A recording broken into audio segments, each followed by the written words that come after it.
No matter, regardless of the position that you held, give it your best, give it your all. Be able to balance personal and professional life. Understand, I'm going to say we, us, immigrants, we have our own limitation, whether it's in our accents, inability to speak as well as others, our, I would say, demeanor, we're just not the same. Our ways of dressing up, our ways of talking, from the gesture that we make when we talk, from what we wear. Just understand that although we have to remain authentic to ourselves, but there's also another environment to consider that says where you also have to try to fit in, not just them fitting in your world, but also you have to fit into the environment in the best that you can, because you don't want to stand alone. And I also believe that quitting to me is not, I did it once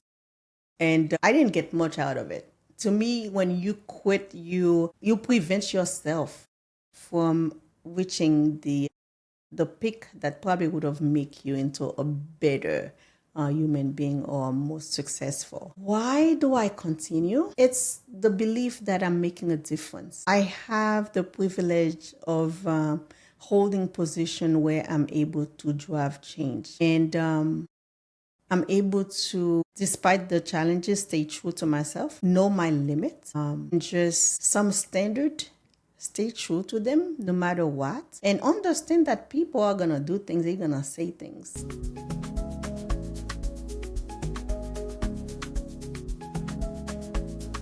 Business owner, entrepreneur, entertainer, or a professional that have a story to tell, or a product or service that you want to put out there for the world to see. All I want you to do is to shoot me an email on info@Oakannex.com, and you will be glad you did. Thank you. Welcome to Oakannex Hangout podcast. On today's episode, our guest is someone with over 20 plus years of experience in quality and regulatory compliance, Ms. Darlene Dodd. Welcome to Oakannex Hangout.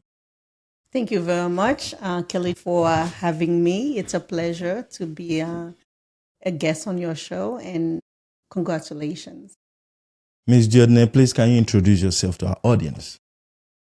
So like you said, my name is Darlene Dodd, and I do have over 20 years of experience in quality and regulatory compliance. So pretty much my career started in pharmaceutical, biotech, and from there going into leading quality organization in cosmetic skincare field.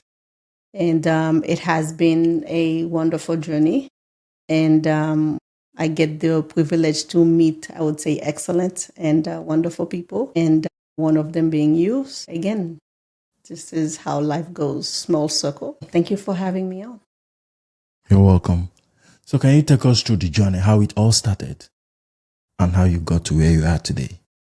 So like I told you before we start the show, I've always been led by my heart and passion. So I can say that my career has been built on that. What moved me, what is passionate to me. But I would not say that I have a career if it wasn't for my parents, if it wasn't for the fact that I had people that I had to look up to. I can say that both my mom and dad were leaders. And if I am someone today, I would say that it's because of them, and I thank God for that. So I was born in Haiti, and I came to the United States in my teenage years, and I did my last year of high school here. And then after that, I took the normal path, and that is to go to college, grad school, and so on. I started my career pretty much as a chemist in the pharmaceutical and biotech. In that role, I'm going to pretty much emphasis on the fact that there were always someone who have seen something and willing to actually invest into developing me and guiding me into, I would say, where I am today. So I started as a chemist, and then from there, I developed passion for quality. And one of the reason is because not only because I wanted to, do regulatory, like a checkbox about regulatory compliance, but I was driven by the fact that I could make a difference in pretty much making sure that the product that would be getting into the market were actually safe for consumers. And that has been my focus. And every day that I go to work, that's the drive, in addition to being able to work with people, develop my team, and helping build trust in the brand and the companies that I serve through the product that they're sending. Okay. So why quality? Because you have other career options. And going by your background as a chemist, you still have other options, but you decided to go for quality. What prompted that?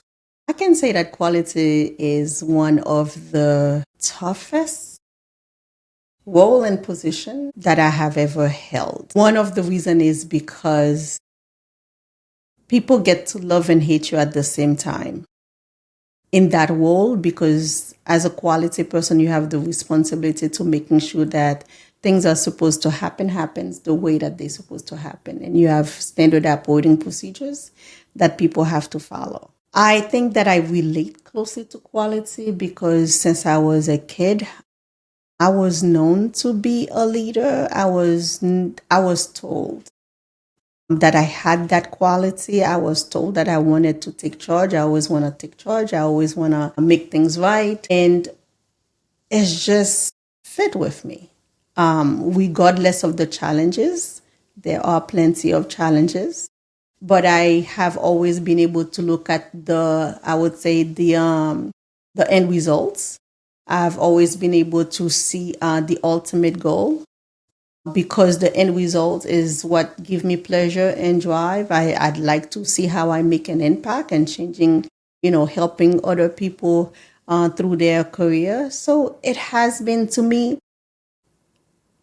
I live with quality and regulatory compliance. And that's because of the changes that it's resulted in. I like driving changes. What were the challenges you encountered? Besides the obvious, Because it's male dominated and being able to get to directorship level. yeah, there's one thing. It's knowing who you are. I had the pleasure or the opportunity to have an upbringing where I was always made aware of who I was. And it was not that I was, for example, a Black girl. I was made aware that the sky is the limit. I was always made aware that, yes, I am a woman, I am a female, but that does not limit my potential. And for that, being able to, I would say, find my way through this male dominated field and still be able to stand the ground, I account that to my upbringing. I don't get to see people because they are a man. I don't get to see them because of their gender. I get to see them because of the job that we both have to do. You have your job to do, and I have mine to do. You can be a male, but I am here just like you are. So we're going to do our jobs. My gender have nothing to do with it. Are there instances where my gender is made aware to me indirectly? Absolutely. But the best thing is, how do I respond to it? How do I let that impact me or influence my ability, I'm going to say, to lead or to get the job done? Okay. Yeah, it's being able to listen to know what to follow, what not to follow, what to ignore. What is the misconception that people have about quality? That quality is there to stop things. Quality is, we just there to just, do investigations, and we there to just make things go longer than they typically would take. Quality is not there to support the business. There's a lot of misconception, and that create challenges amongst the different team members. But the reality is, quality is there to help. Like I have always mention wherever I go, any job, I always say that I am here to serve. And that is the truth. To me, that's the role of quality. We are here to serve and to making sure that the job is being done the way that they're supposed to be done. That's the way that you get to protect the company and as well as the consumers. So for someone that have not had any contact with quality, can you throw more light to educate them what it's all about? For someone not in the industry, just a normal person asking you, a random person asking you what is quality, what does your job entail? Based on, just like the word say, quality, right? It's something good. What is quality? Based on my role and based on, I would say, any field where there's a quality representative person, I would say that that person is there to make sure that the company is meeting standards and expectations. The standard can be regulatory, or the standard can just be policies that the owner of the company established for people to follow. So a quality person would be there to make sure that those standards are being met and exceeded in some cases. Okay. I want to digress a little bit. In your day-to-day, like you said, I have that notion, they say that quality are police, kind of. People are not always comfortable having them around. That's the general impression. And you've been able to clear the air. That is not the obvious. So taking you back, coming from Haiti, immigrant community to be precise, walking your way, because we know, or I know, other people out there that wants to go into quality. Can you throw more light how they can navigate the qualifications, the personality, what it entails, requirements that is needed for one to get into that role? What do you need to be a quality person? I would say that you don't need a degree for say to be a quality person, because some skills are learned and transferable. But not everyone can, I would say, survive. I'm using the word survive a quality because of the fact that you get to be in a position. A lot of time you're not the one of the most loved, right? But it doesn't mean that they don't appreciate you, right? Because you're dealing with people. So to me, one of the biggest challenges is being able to, I'm going to tell you, the way that I can answer that question for you is to tell you, how do I befriend with people as a quality person? I have few, I would say, things that I do or a philosophy that I go by that I believe help me go through the day-to-day challenges, help me deal with other people where they don't just see me as a quality person and therefore a roadblock. And I think these help them see me as one of them, help them see me as an approachable person, independent of the fact that I held, I would say, an executive level type of position. And it really stands with, how do you treat people? Okay. Do you treat them the way that you want to be treated? Okay. So to me, that's one.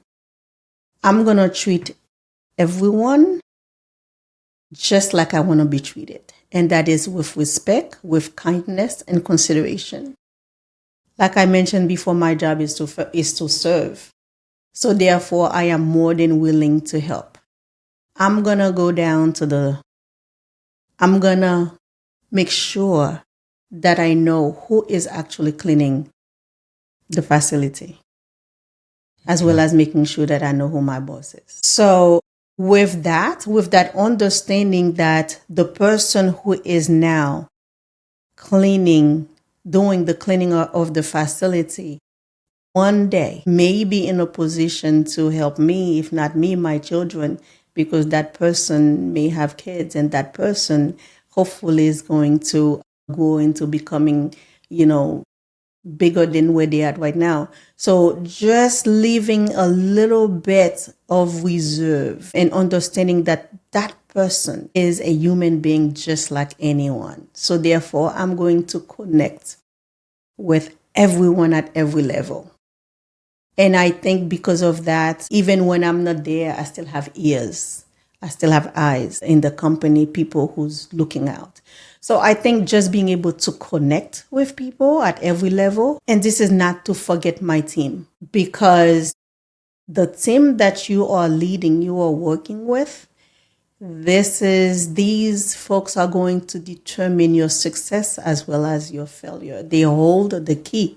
So having that clear understanding that if I work with them and teach them and help them grow, I'm helping myself as well. I'm building on my career as well, because they have something for me to learn as well.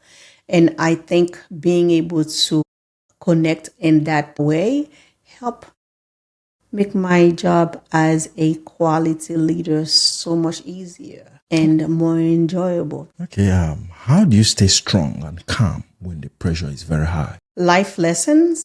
Understand that everyone is a human being, which means even when someone get to do something that disappoint me or something that I did not expect, I get to understand that that person, there's a reason, but it doesn't mean that the person is evil. It could be that because the person, but it's being able to not take things too personally and understand that work is work.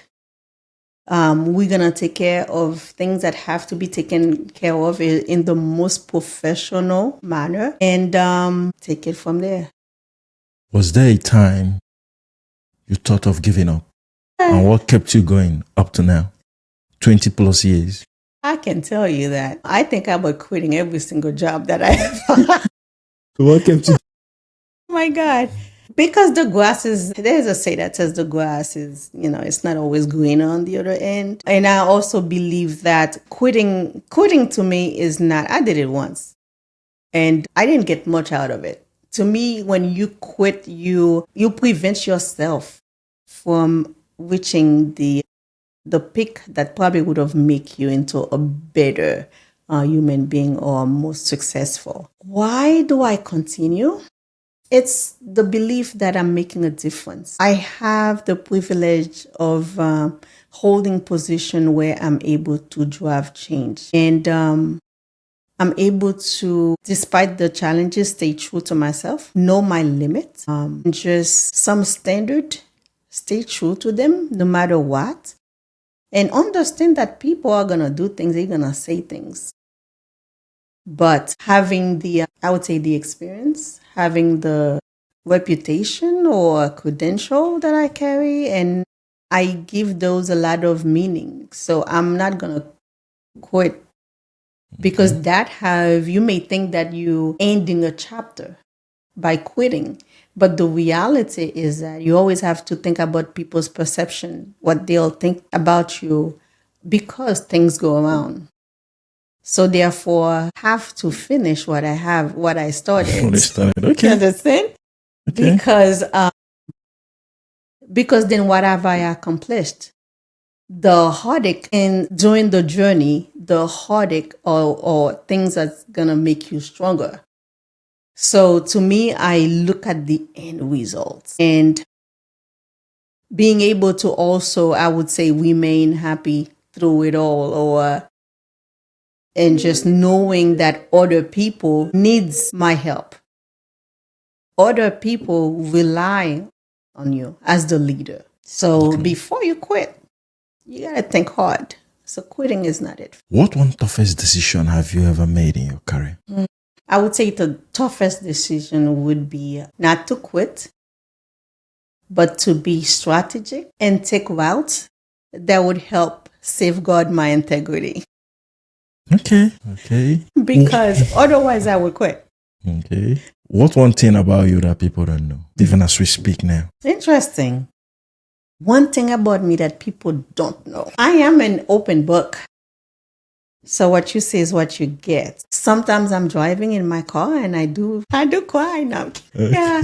So one thing about me that people don't know, I don't know in what, but I'd like to think of myself as being very humble. And I think that's what helped me stay afloat. I may not come across as being humble because I'm the one who's saying, don't do this, do this. No, we cannot do this. Let's do it that way. But at the end of the day, I believe in humility. I don't know.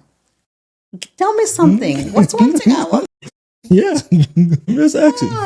Wow. I'm curious to know. I don't know. Okay. I really don't know. I don't know. If you get to know me, you're gonna say that I'm friendly. I like to play. I like to joke. If you're around me, you're gonna be laughing. But at the same time, I'm very intuitive.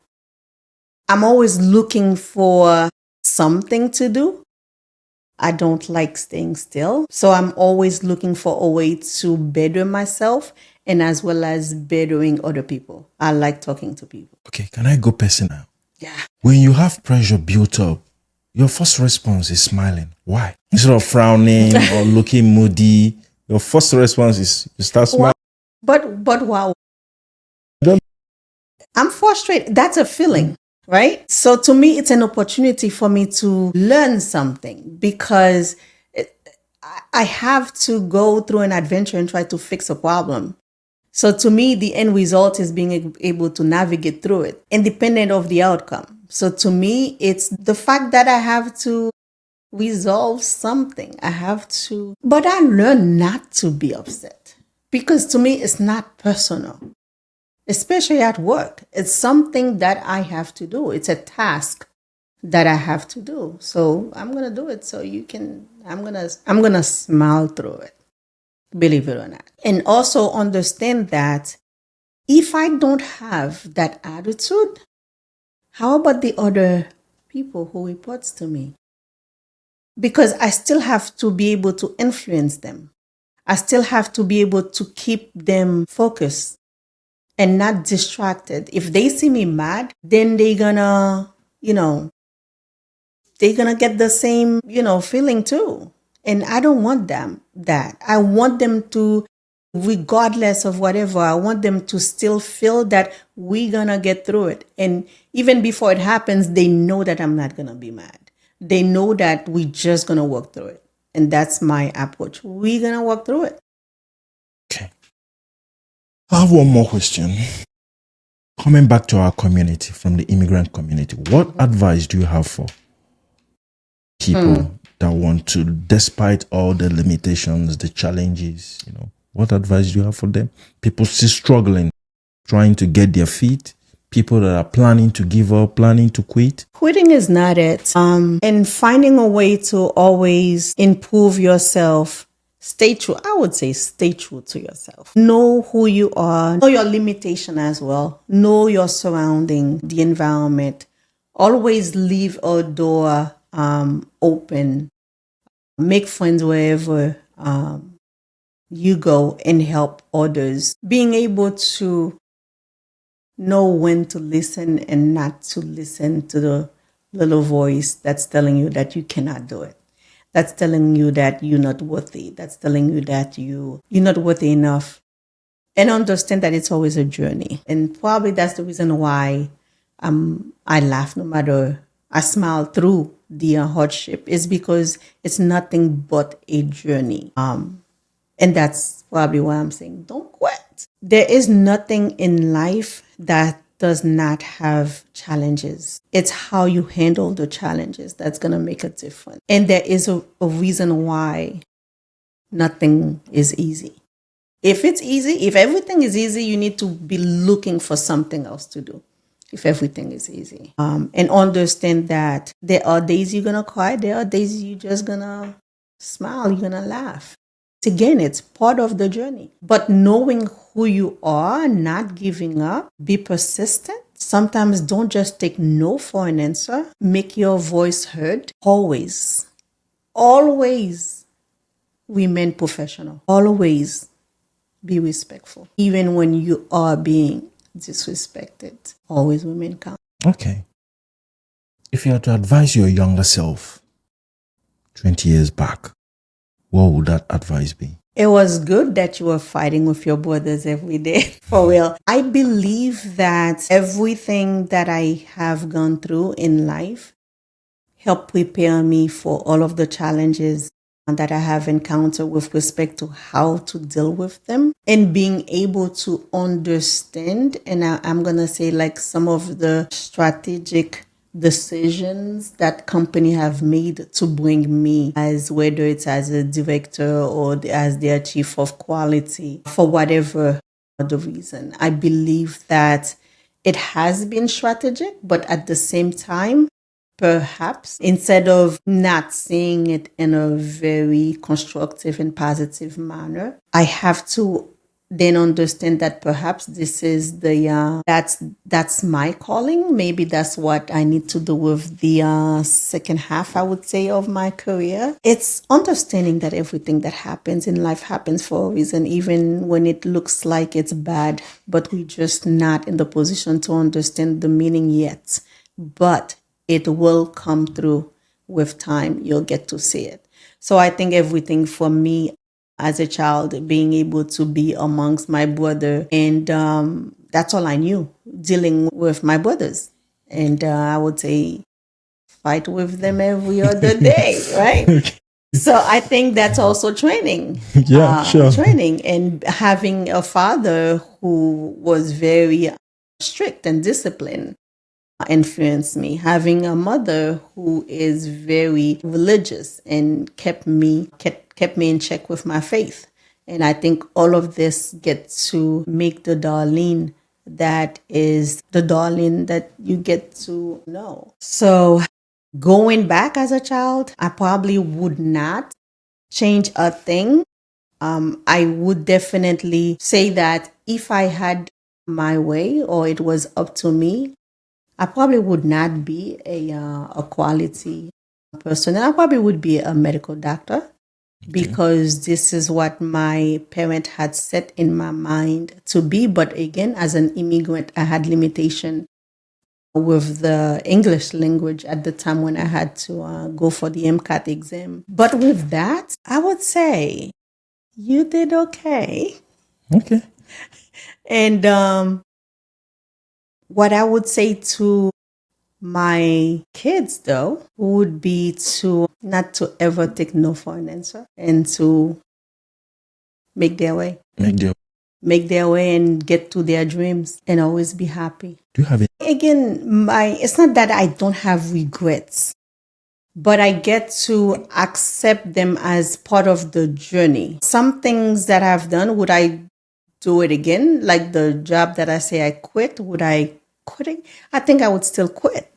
Right? Because I had to quit so that I can understand the impact of, for example, not having the effect on my income. That was the first time I quit a job, and that was the first time, since I was 18, that I didn't have a job. So I needed to go and have that experience for me to know that. And I can tell you that helped me be more resilient in the future roles that I have held, because it didn't get any easier.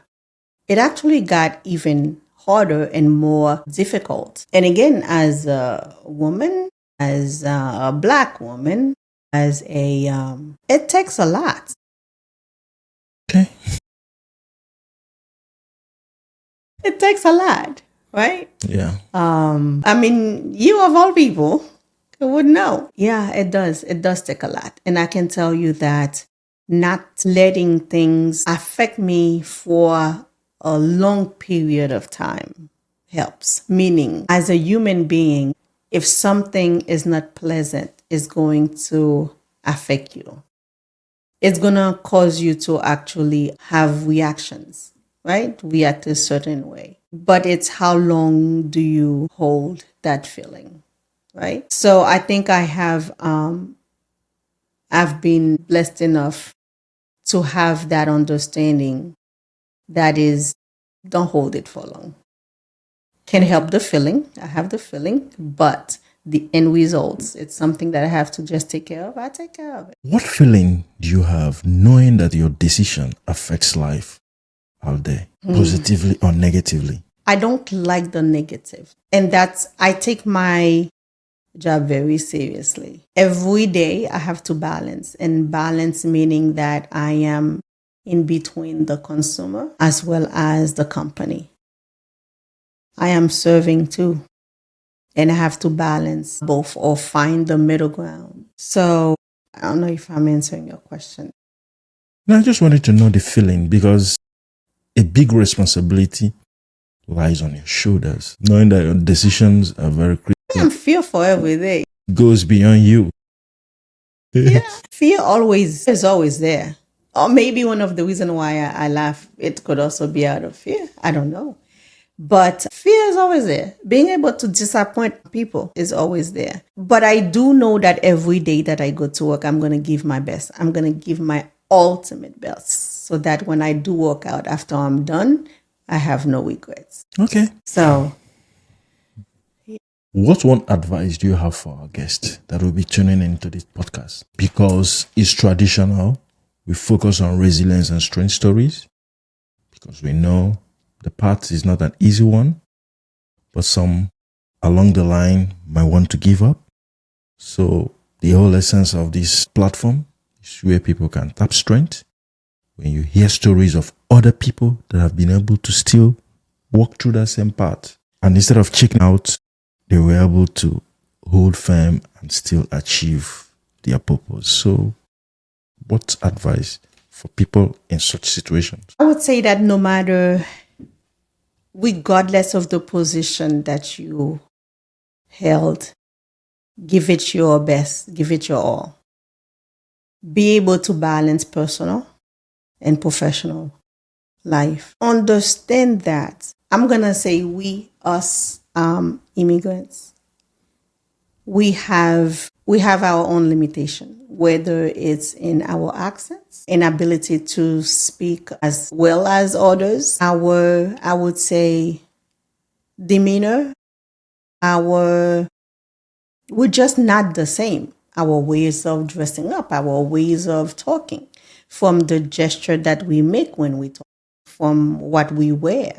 Just understand that although we have to remain authentic to ourselves, but there's also another environment to consider that says where you also have to try to fit in, not just them fitting in your world, but also you have to fit into the environment in the best that you can because you don't want to stand alone. Understand that the word team, it does exist. You have to network.